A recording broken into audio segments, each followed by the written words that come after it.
This day in sports history. This episode is brought to you by the Sterling Soap Company. How often do you think about your soap? Well, if you answered, not much, maybe you should. You see, a lot of what passes for soap in stores is technically not soap, according to the FDA's definition. It's full of lab-created chemicals and detergents because it's cheaper to make. Now, what if you could buy natural soap made from natural ingredients like tallow, palm oil, coconut oil, and scented with essential oils, and for just a little bit more than you'd pay for grocery store soap? Sterling Soap is 100% natural, and with a wide variety of bath soaps, shave soaps, beard balm, lotions, and cologne, there's a product and a scent for just about everybody. Check them out for yourself at sterlingsoap.com. That's STIRLING soap.com. Well, hey there, and welcome back to This Day in Sports History. It's January 2nd, and on this day in 1982, it was the Epic in Miami. This game had a little bit of everything. A lot of offense, a tremendous comeback, a trick play pulled off to perfection for a score, overtime, and Kellen Winslow putting on an unreal performance. This was an AFC divisional playoff game between San Diego and Miami in the old Orange Bowl. And we've been talking about some cold NFL games in the past couple of weeks. This game, not one of those. But weather was a bit of a factor. It was 76 degrees with 80% humidity in Miami that night. The Air Coryell Chargers had led the league in scoring and passing, with Dan Fouts slinging it to Winslow, Charlie Joyner, and Wes Chandler that year. Chuck Muncie ran for 1,100 yards, and he led the league with 19 touchdowns. Now, these were the pre-Marino Dolphins, who'd put together an impressive 11-4-1 record with a stout defense with Bob Baumauer, A.J. Dewey, and the Blackwood brothers in the secondary. But the first quarter script did not stick to much of that. After scoring a field goal on the opening drive, the Chargers got their next points from special teams. Here's Don Criqui calling the action for NBC that night. Tom Morris, rookie punter from Ohio State, hits the ball downfield. Up back, takes it not too deep. This is Wes Chandler, and he is all trouble in an open field, and Wes Chandler could go the distance. Wesley Chandler's inside the 10. He's in the end zone, and there are no markers down, and San Diego rips out to a 9-0 lead. The Chargers added 2 more touchdowns in the first quarter, taking advantage of a kickoff recovery and then picking off a David Woodley pass to set up short scores. Miami coach Don Shula pulled Woodley in favor of Don Strock, and that sparked something with the Dolphins. It was 24-10 with 6 seconds left in the first half, and that's when Miami pulled out the old hook and lateral. Hard throw. Look at that! What a play! What a play! Not a lot of description there from Criqui, but Miami held the ball at the Chargers' 40. Strock hit Duriel Harris running the hook pattern, and he lateraled to Tony Nathan, who sprinted the final 25 yards for the touchdown to make it 24-17 at halftime. The Dolphins were able to carry that momentum to the third quarter and tied the game up at 24. San Diego quickly untied the game with a Fouts to Winslow TD pass. The Dolphins had been roughing up Winslow all day. They'd already busted his lip, requiring a stitch or two, blackened an eye, and left him with a stinger in his left shoulder that felt like a lightning bolt on his shoulder was constantly shocking him. But he kept on going. Winslow finished with an NFL playoff record 13 catches for 166 yards that night and a touchdown. But Miami punched back and scored 2 more behind the arm of Strock, taking their first lead 38-31 at the start of the fourth. It took nearly the rest of the quarter for the Chargers to find the tying points. With just over a minute to play and the Chargers at the Dolphins' 9, Fouts was pressured out of the pocket, and he caught sight of Winslow at the goal line and threw it blindly to him off his back foot, but he overthrew him. Fortunately for Fouts and the Chargers, James Brooks was running in the back of the end zone and caught the ball for the touchdown. Now, Brooks wasn't even supposed to be there. He was supposed to be running an underneath route, but when Fouts scrambled, he scrambled with him. But there was still time on the clock and still time for Miami to kick the winning field goal. Strock marched them down the field and set up Uwe von Schamann with a 43-yard attempt. Kuchenberg snaps, and that's almost as big as the kick itself. Block, no good. We go to overtime. Overtime in Miami. And Olmo shifts again. That kick was blocked by the 6'5" Kellen Winslow. He called the blocked kick the greatest thrill of his life, and the game headed to overtime. By this point, though, the humidity was taking its toll on everybody, and folks on both sidelines were hoping for a quick end to the OT. That did not happen. Rolf Benerschke shanked a 25-yarder that would have won it for the Chargers.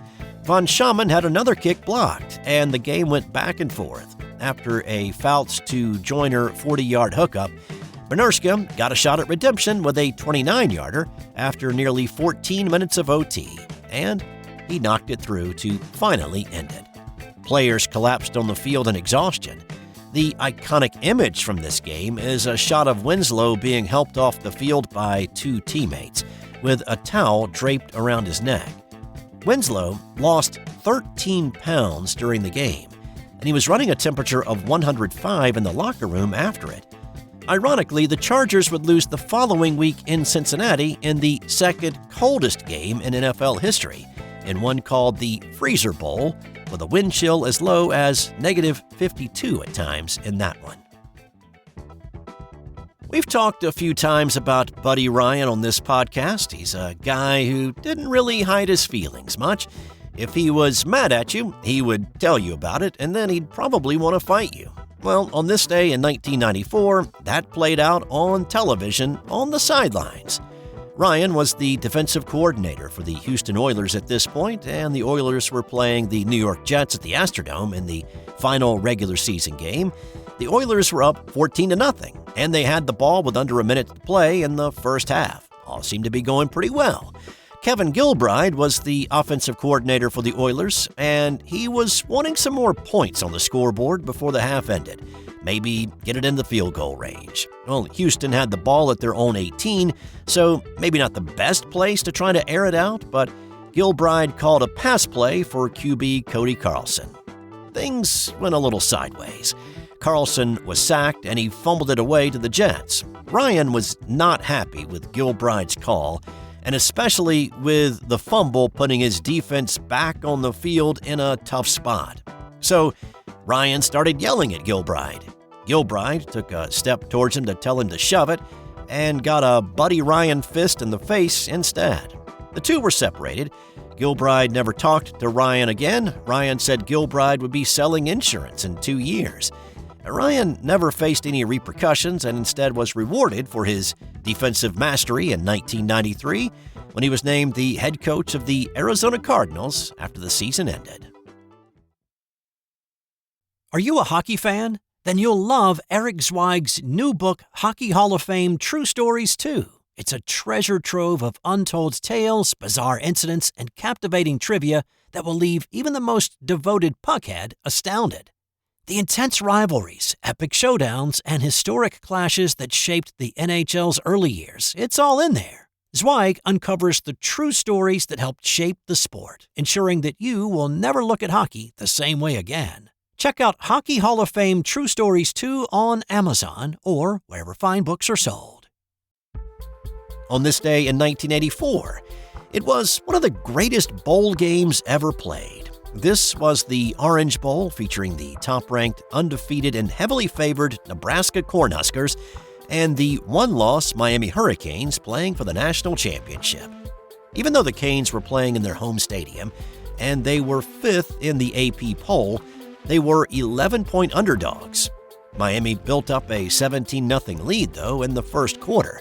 Nebraska fought back to make it 17-14 at half, due in part to a successful fumble-rooski that resulted in Dean Steinkuhler living out a lineman's dream of scoring a touchdown. Late in the game, though, Miami held a 7-point lead with 55 seconds left. Nebraska faced a 4th and 8 from the Canes' 24, and Turner Gill ran the option to perfection. 12-0 this season, ranked number 1 all year, but they're down by 7.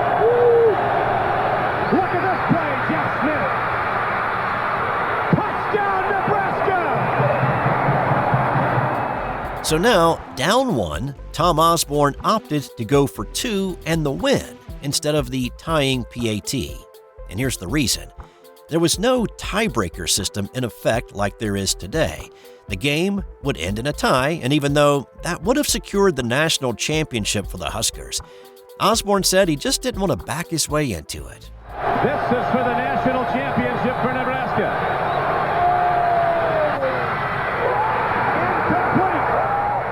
So, due to the number 2 Texas Longhorns losing to Georgia in the Cotton Bowl earlier in the day, Miami jumped from 5th to 1st, and they were crowned the national champs, despite number 3 Auburn's 9-7 win over Michigan in the Sugar Bowl. Miami coach Howard Schnellenberger resigned after this game in anticipation of taking over as head coach of the proposed USFL team coming to Miami. Unfortunately for Schnellenberger, that team never materialized.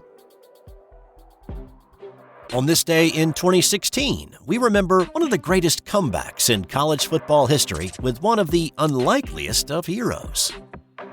This was the 15th-ranked Oregon Ducks and the number 11 TCU Horned Frogs in the Alamo Bowl. Starting at quarterback for the Frogs that day was senior walk-on Bram Kohlhausen, who was making his first and only start of his collegiate career. TCU's starting QB throughout the season had been Trayvon Boykin, but Boykin found himself in legal trouble in the weeks leading up to the game due to a domestic assault charge and was ruled ineligible for the game.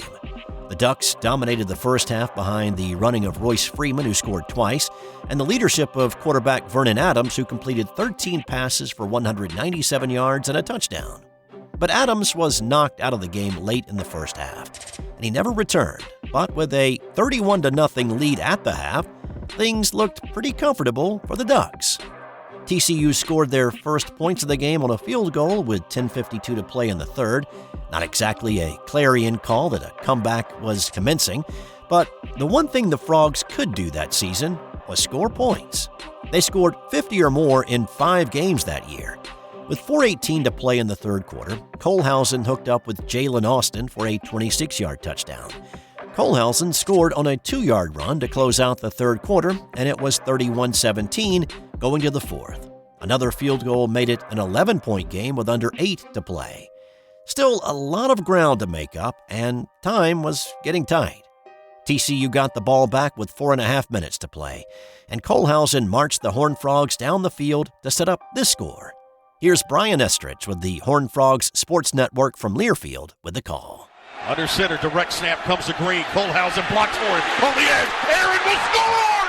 The Frogs converted the 2-point conversion, and it was now a 3-point game. And at that point, the long shot dream started to feel like it could actually happen.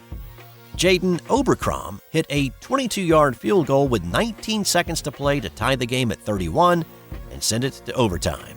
In the first OT, the Frogs got the ball first, and here again is Brian Estridge with the call. 2nd and 6 across the formation, Des White. Kohlhausen with time over the middle of the field. It's caught by Porter! Emmanuel Porter hauls it in for the score! And the Frogs go up 37-31. After trailing 31-0 in the third quarter, TCU had their first lead of the game. Oregon put their first points on the board since the first half to send it to a second overtime. The teams traded field goals to push the game into a third OT, and once again, it was the unlikely hero Bram Kohlhausen who rose to the occasion. Kohlhausen out of the shotgun. Green to his right. Snap comes back. Option short side. Kohlhausen keeps. Kohlhausen scores! Oh my! The Horned Frogs defense shut down the Ducks on their possession in the third OT as TCU tied the record for the largest deficit overcome in a bowl game. Kohlhausen completed 28 passes for 351 yards and 2 touchdowns. He also ran for 45 yards and 2 scores, and he was named the MVP of the Alamo Bowl in his first and only collegiate start. And time now for today's Nothing to Do with Sports fun fact. Zambia became a country in 1964, while its Olympic team was competing in the Tokyo Olympics. The contingent entered the stadium in the opening ceremonies as North Rhodesia and as a British colony. But during the closing ceremonies, carried a handwritten banner reading Zambia as an independent nation.